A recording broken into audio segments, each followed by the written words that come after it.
Okay, so this is maybe the second time I'm trying this, so I don't know if the first one went through. Welcome to Wezesha Wednesday. It's actually been 3 weeks since I did Wezesha Wednesday, so I'm really happy to be back, and I'm sorry it's been a few weeks since we did it, but yeah, I couldn't contain myself. I had to do this. So before I start, Catherine, look, yeah, representing, it's coming home. It's coming home. At some point, it's gonna come home. We know it will. But anyway, welcome to Wezesha Wednesday, and this is June. Today's June 26th. June is like the best month in the world for me. In June, I always think about summer. June signals the beginning of summer. People smile longer, people are excited, people are happy, families laugh louder, the kids are all over the place. You know, everyone's generally happy. And those, the disgruntlement that comes with seasonal affective disorder, right?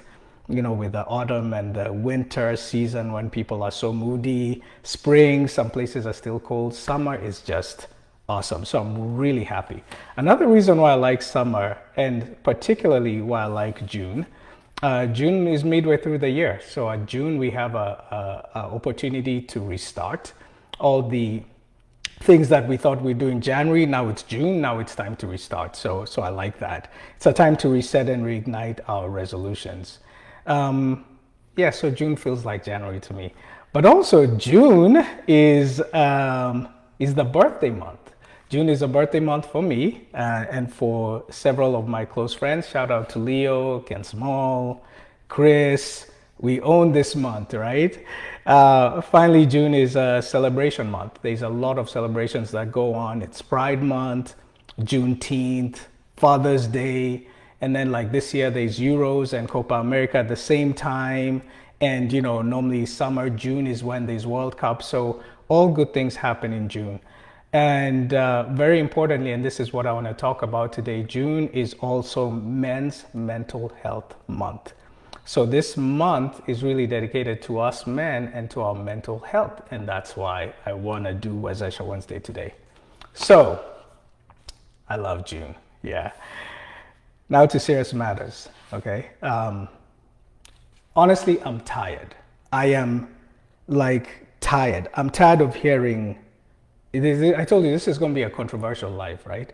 I'm tired of hearing Gina Darrow and I'm Africa. Jean, I'm tired of you and I'm tired of I'm Africa. I'm tired of Joanne Mwangi. Joanne, I'm tired of you and I'm tired of another conscious you. Mary Muranja, my friend, Dr. Muranja, I'm tired of you and of Sama Healthcare. I'm tired of you.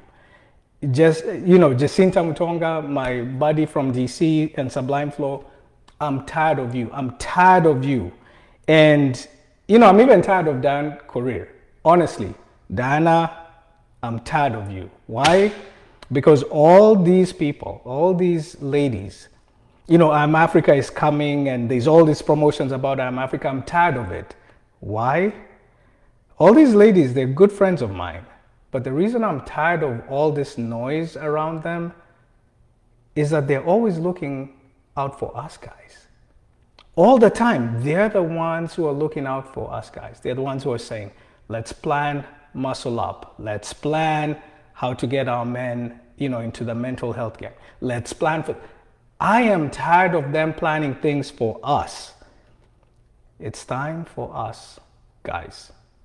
Me and you, Mushunu, Koki, Eric Erickson, all of you, I'm naming names today. I'm just naming names. F.U.M.B.L.E. It's time for us to get out straight and get with the program. We need to own this journey. Specifically, we need to own our men's mental health journey. So I'm tired of you ladies doing it for us. It's time for us to do it for ourselves. But to do so, I want to take a little deep dive. And those of you who've been on Wezesha Wednesdays are familiar with the FUMBLE framework that I tend to use for a lot of things. And I was sitting down and debating, why are men not taking this, Kenyan men, us guys in my rundo, so to speak, why aren't we doing this? And so I thought, wow, there's a connection between why we're not doing it and the fear of fumble. So for today's Wezesha Wednesday, I'm calling it Fumble Your Way to Mental Health. And so I'm going to address both the guys and the ladies. So again, this is going to be controversial. I might lose my card from the boys, but I think it's important that I address this. Okay. Let's start with just definition of mental health, right? Mental health is a state of well-being in which an individual realizes their own capabilities or their own abilities, how they can cope with the normal stresses of life, how they can work productively and fruitfully, and how they're able to make a contribution to their community. So mental health is a state of well-being, right?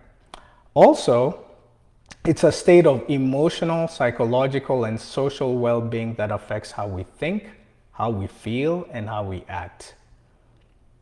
It's a state of emotional, psychological, and social well-being that affects how we think, how we feel, and how we act. So our mental health, or where our mental health is, will affect how we think, how we feel, how we act.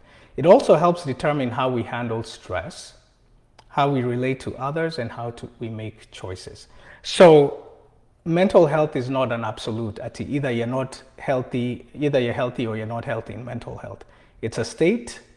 I'll repeat it because I think it's worth repeating. It's a state of emotional, psychological, and social well-being that affects how we think, feel, and act. It also helps determine how we handle stress, relate to others, and make choices. So, having defined what mental health is, I'm going to talk to you ladies and I'm going to talk to you men. So remember the FUMBLE framework, face fear, get unstuck, manage, your mindset, be bold, leadership, and execute. So I'm going to use each of those to talk to why I think we are not doing, as men, why we're not doing what we're supposed to be doing. So the F in FUMBLE is face fear. Ladies, I want you to understand that men face fear when they're starting this journey of talking about mental health. So you can say men need to be doing this. Got it. I feel you. Yes, we do. But I want you to understand that men face fear when starting this journey.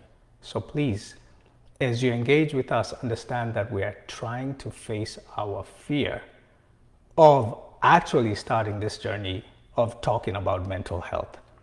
So, ladies, now you know that. Men, this is for you. Fear is a normal and healthy response to things that may harm us. So it was built into us that you should always have fear, because if you don't have fear, then you can't survive. So physiologically, we were just built to have fear. Now, what we need to do, we need to acknowledge and understand that fear is healthy. So talking about mental health, talking about what we're going through, we need to understand that fear about talking about that is healthy and it's okay. But what we need to do is understand the mechanisms of fear so we can form a wiser relationship with the emotion, which means for me right now, talking about mental health, I need to understand that I'm fearful of talking about it, but I need to face my fear. I can't say, don't be afraid. So ladies, don't tell your men, don't be afraid. Say, hey, I understand that it's something you're not used to doing, but you need to face your fear. And how do we face our fear? We talked about it several weeks ago. 2 ways to do it. There's many ways, but there's 2 ways. Learn about the fear. What is it about? What are we scared of? Is it that we don't have enough knowledge about mental health? Is it that we're not used to talking about it like how we talk about our physical health or how we talk about futa, about soccer, about basketball? Is it that we just haven't learned how to regulate that fear? Or is it also that we haven't been exposed to places where we can talk about it? So Dr. Maranja put together a really good thing, Muscle Up for Men. It was in April. And that was an opportunity for us to get exposure therapy where we can actually start talking about it. Because when you expose yourself, and maybe it might start in circles of 1 or 2, 2 or 5 or 10, where we expose ourselves to actually talking about the state of our mental health and learning about our mental health. Once we do that, then we are able to face the fear of having these discussions. So takeaway for ladies today is understand that men face fear when starting this journey. Don't tell us, hey, you need to talk. No, just understand that we're facing our fear. And for men, let's commit. Let's commit to slowly introducing mental health discussions in our day-to-day life. That's exposure therapy. Let's talk. Hey, I don't know what kind of conversations we have, but let's commit to having them. We have a very good thing going June 29th. Us men and our boys are going to have a meeting courtesy of Umoja, so we're going to get together. Maybe that's when we start having this exposure therapy and face our fear. So F, face your fear. The U is stuck, right? How do we get unstuck? So ladies, for you, understand that men get stuck on this journey. Why? Because men are naturally, we look for that straight line. We look directionally. We're very analytical and we look directionally. This is what we must do to get to the destination. But getting stuck is sometimes a signal that it's time to turn around and find a new route. So when you give us the assignment of, hey, you need to start discussing our mental health, men are looking for the steps. Okay, what do I do? And then what do I do next? And then what do I do next? And when you're stuck, it could be because you're going the wrong direction, the wrong path, or you're just on the wrong road. Progress in this mental health journey rarely happens in a straight line. So you don't just gear the road of mental health and discussing mental health, and then it becomes a progression and it becomes a linear progression where we get through it. Sometimes we get stuck and we're like, okay, maybe I'm not quite clear on what mental health is. Okay, I need to take a step back and learn it. I need to reroute. I need to engage with a different set of people who can show me a different way to understand it. When performance stagnates before it improves, it tags. That means that sometimes we may think that we're talking about mental health with our partners, with our friends, and maybe we don't get that thing that we want back. That doesn't mean that it was wrong. It just means that we need to reroute and find a different way to start having this discussion about mental health. We also need to understand, why is it that we're getting stuck? Why are we fumbling when talking about mental health? Why? And by trying to recognize what that root cause is, we can then adjust accordingly. I'll give you an example. Sometimes discussions about mental health or what our state is, emotional, psychological, social state is, sometimes it needs to happen with people that we don't know very well because of fear of being judged, right? As an example. Then let's do that. Let's create those spaces where we talk with people that may not know us, may not judge us the way we want to be judged. My point is, we need to get unstuck. We can't just get to a point where we're stuck and we're like, okay, I guess I tried it and I'm done and I won't be able to do anything further to make, to gain ground in my mental health journey. We need to take a self-assessment.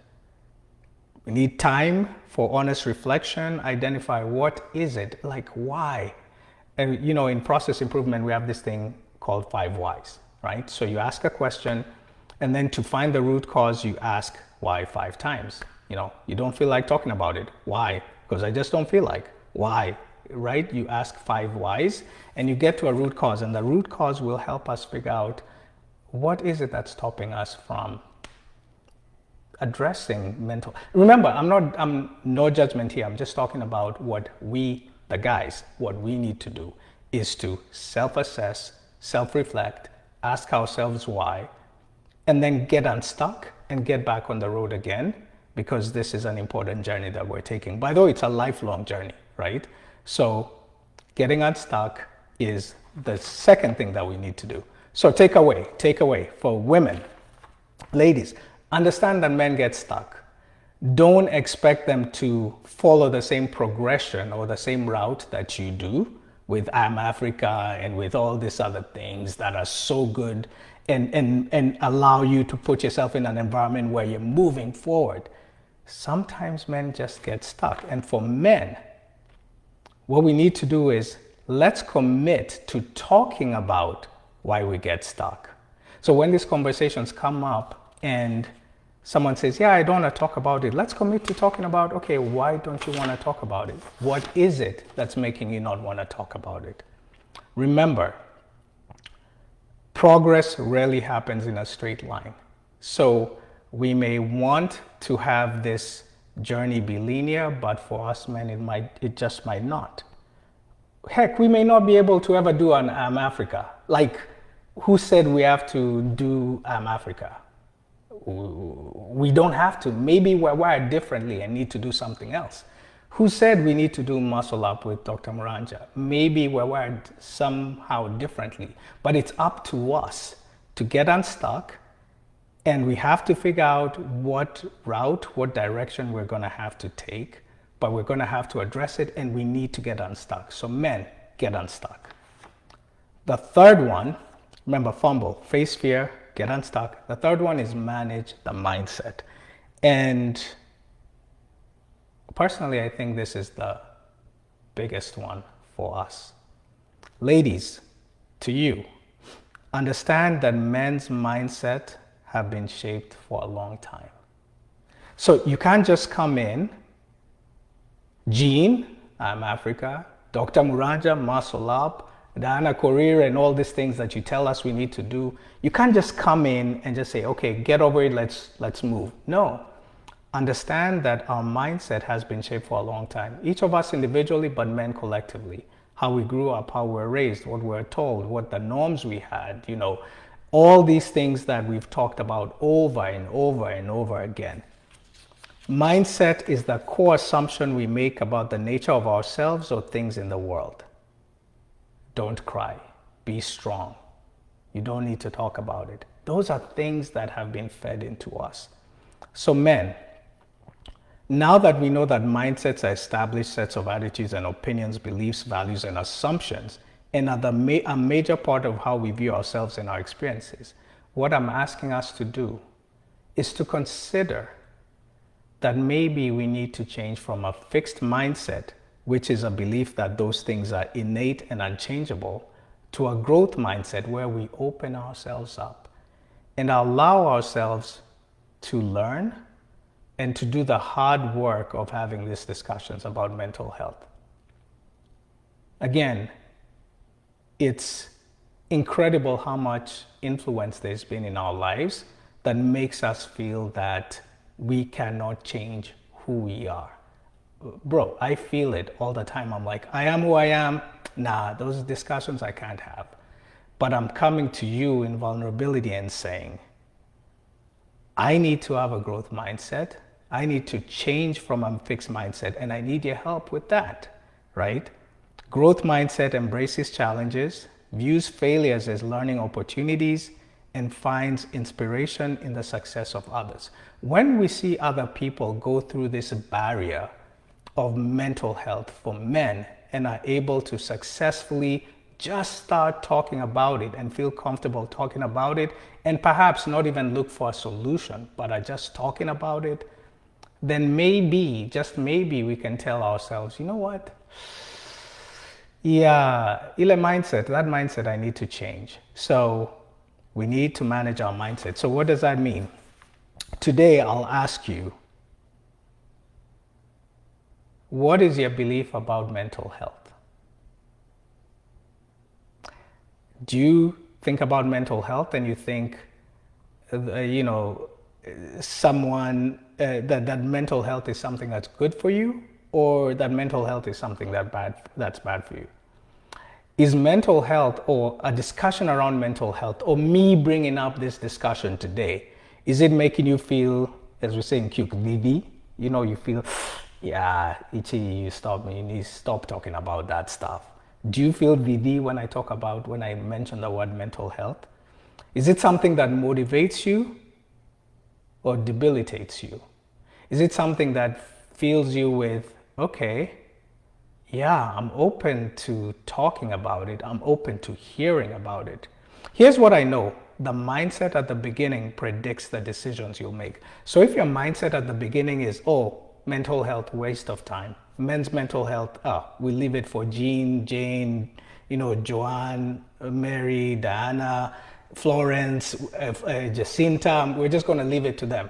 If that's the mindset you have at the beginning, then it will dictate how you have these mental health discussions with me and with others. So, ladies, understand that men's mindsets have been shaped for a long time. Literally from before we were born, we were being shaped in how we should address mental health and the mindset we should have. Good, bad, or indifferent, no blame here. I'm just saying it's been said. So men, what do I say? Let's shift our mindset about who we are. Let's shift our mindset about who we are and how we were raised, and embrace a growth mindset that allows us to mature in our mental health journey. Let's shift our mindset about who we are and how we were raised, because that's the story we always give everyone. Well, I'm a guy, I was told never to cry, blah, blah, blah. Got it. Let's shift our mindset and say, controlling for that. Let's embrace the growth mindset and let's be mature and mature into our mental health journey. FUM, face our fear, get unstuck, manage mindset. The next one, I told you manage mindset was a big one. The next one is be bold, okay? The B in FUMBLE is bold. Ladies, understand that men's definition of being bold is different from yours. I'm Africa. Jean, listen. Understand that the man's definition of being bold is different from yours. When we say we are being bold, what the outcome of that is completely different from the definition of, your definition of what being bold is. Whereas being bold can vary, obviously, depending on individual circumstances and risk tolerance. Our boldness is action of defense in some ways, generally. Your bold is embracing vulnerability. And so we need to figure out how to switch our definition of being bold. I mean, it happens all the time. It's very recently have I, with the help of all these people I said I don't like anymore, I tell my son, you want to cry, cry. Cry, let your emotions out. Be emotional. And be bold about being emotional. I was never told that, right? And so in Dare to Lead, Brené Brown outlined several themes that encourage boldness. And I'm going to call out a few of them. One is, Brené Brown, and I guess she was copying me, embracing vulnerability. Brown emphasizes that vulnerability is not weakness, but rather the birthplace of innovation, creativity, and change. To be bold, you must be willing to show up authentically even when it's uncomfortable or risky. This means taking ownership of your mistakes, asking for help when needed. So when I say men and women have a different definition of bold, this is what I'm talking about. Like, it's not uncommon, and again, everything I'm saying is general, but I think it's directionally correct. It's not unusual for a woman to express her boldness by being vulnerable and saying, these are the things that are affecting me. These are the things that I'm thinking about. For a man, being bold means, here's the solution for the problem I had a year ago, and this is how I went about solving it. That's why I say we have different definitions of being bold. We need to choose courage over comfort. Bold moves often require stepping out of your comfort zone. Choose courage over comfort and face your fears. So we need to be courageous by saying, let's have this conversation. I want to have this conversation. I want to be the next person setting up Muscle Up. I want to engage my kids. I want my kids to be part of this mental health discussion. Guys, I'm tired of Jean, Jane, Joanne, Florence, Jacinta. I could go on naming all these people who keep saying, hey man, what can we do? What can we do to help you? What can we do to help you? It's time for us to choose courage over comfort. And this is a big thing. I mean, someone over here will chat or will provide a comment about this, is cultivating trust and connection. And what that means is, I think for us men, we we we are able to cultivate trust and connection within bounds, right? So we can't tell everyone, hey, by the way, I'm broke. By the way, I'm not healthy. Oh, by the way, I'm facing this issue with my relationship. Oh, by the way, I'm not sleeping well. Oh, by the way, I really need to talk to you, right? Because sometimes we're like, hey, that's giving too much information and giving too much power to this person who now then has the power to say, I know what Ichi goes through. And I think that's going to be a big one for us to be able to cultivate that trust and connection. But I think if we build a society or a group or a tribe where we can be that way with others, we can then allow ourselves to be bold, and we can then allow ourselves to be vulnerable. The power of imperfect action. We can't wait for it to be perfect. And I'll tell you, I mean, anyone who listens to this, I'm very, this is what I do, right? Like, okay, I have an issue, I internalize it, I solve it, I figure it out. Then when I figured it out, then I can tell the story of the issue I had. But more and more, I'm learning that sometimes as you're having the issue or the challenge, talk about it. Now, maybe for men, we expect a solution as we talk about it, and maybe we get disappointed because there's no solution. But I think that's where it comes to what I'm talking about, which is we need to be bold and vulnerable even in the journey, not just at the end. So, ladies, understand that men's definition of being bold is different from yours.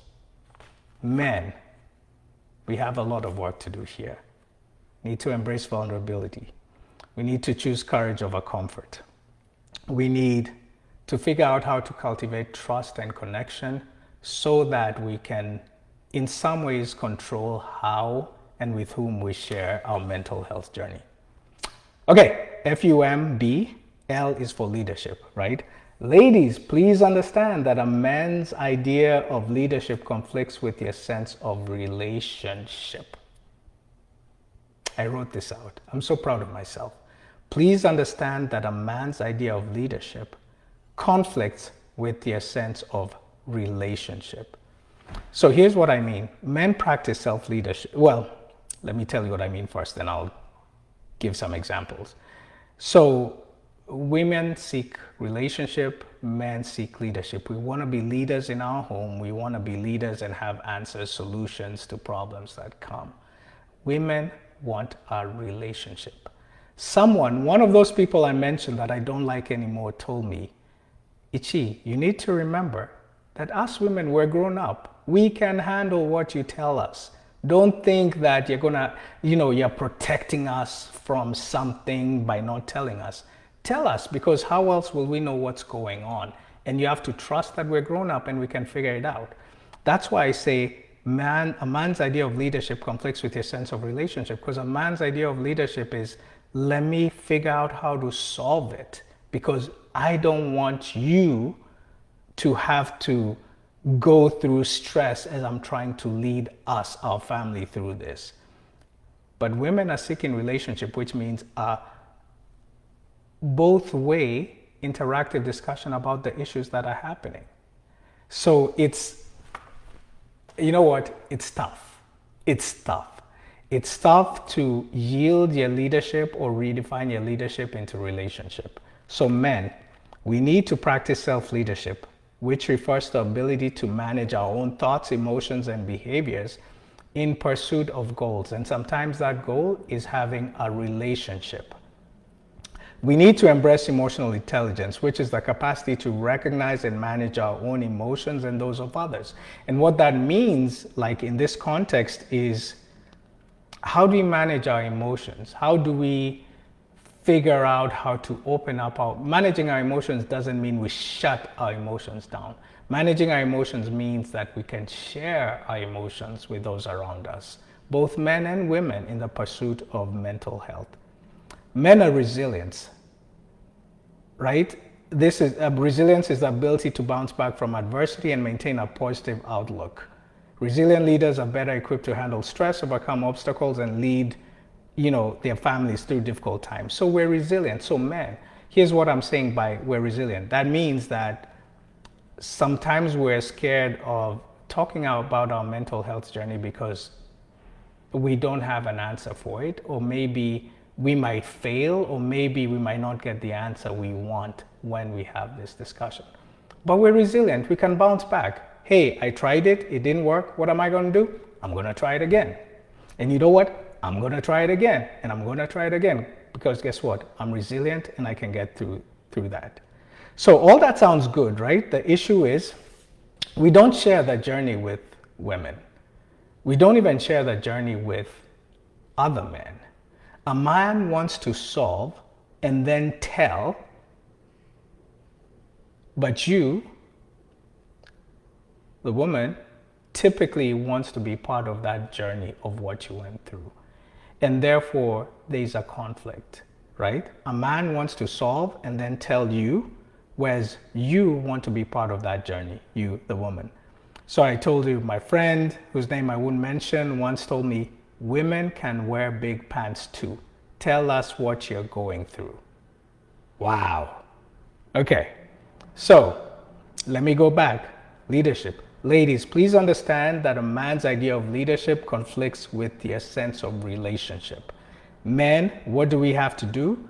We have to practice social cognitive theory, which means we need to be able to influence our behavior through self-regulation, which means that we need to realize, okay, I understand that I'm waiting to solve the problem before telling someone, but I'm going to take the risk and I'm going to show leadership, demonstrate leadership by actually engaging my partner in the journey and engaging my friends, my male friends in the journey. And if it doesn't work out, I know I'm resilient enough to bounce back. L. E. Execute. Ladies, please understand that it will take us a while to execute on this mental health and sharing journey. Please understand it's going to take a while. One session wouldn't be enough. Heck, 2 sessions might not be enough. 3 sessions might not be enough. It will take us a while to execute on this mental health and sharing. And I call it mental health and sharing because mental health is understanding the state you're in, but sharing is the biggest part of mental health where you're able to share what you're going through with others. So please understand that it will take us a while to execute on this mental health and sharing journey. Why? Because execution is a discipline. It's not merely a set of tasks. It requires an approach and it requires us to hold ourselves accountable. And I don't think we're ready to be held accountable. It requires building a culture of execution. That means we need to do it over and over again, and it needs to be part of who we are. Again, I don't want to assume things, but you know, ladies have created that culture. I saw it in my mom, in my mom's sisters, in my cousins, in my female cousins. I see it here in Atlanta with just the culture of supporting one another and the culture of going through mental health in addition to physical health. So, ladies, please understand that it will take us a while to execute on this mental health and sharing journey. Men, we need to be intentional. Just like with Muscle Up, we need to start putting things on the calendar and say, we're going to do it. We need to create a culture of execution. My dear friend F.U.M.B.L.E is really setting the bar high. He continues to push for us to get together. And this Saturday, we said we're going to go with our sons as well. Umoja and F.U.M.B.L.E have really set the bar high. We have this weekend, the men's thing this weekend. Honestly, for men, executing is an act of human strength. It's a huge level of effort, and people like F.U.M.B.L.E continue to be persistent with it, even as we build this culture. So I come back to where I started. Jean, I'm tired of you, and I'm tired of Africa. Joanne, I'm tired of you. Mary, I'm tired of you. Jacinta, I'm tired of you. Florence, I'm tired. I'm tired of all of you guys. Why? Because I think it's time for us men to take the reign and start organizing these things for ourselves. I hope I don't lose my man card here because of all the stuff that I've talked about, but I'm gonna call out some names. Bushunu, Sam, let's do this. Bao, of course, Koki, Eric Erickson. I mean, these are guys that we need to do this with. But with all respect to all these guys, hopefully this has helped you understand like what I'm going through in my journey of mental health and why I'm fumbling my way through the mental health journey. And for you ladies, I hope you at least take a seat back and say, okay, perhaps now I have a better understanding of why men don't seem to be moving as fast as we are in this mental health journey. That's my Wezesha Wednesday Facebook Live. Looking forward to all the comments and there you go. Go England. Go England. Cheers.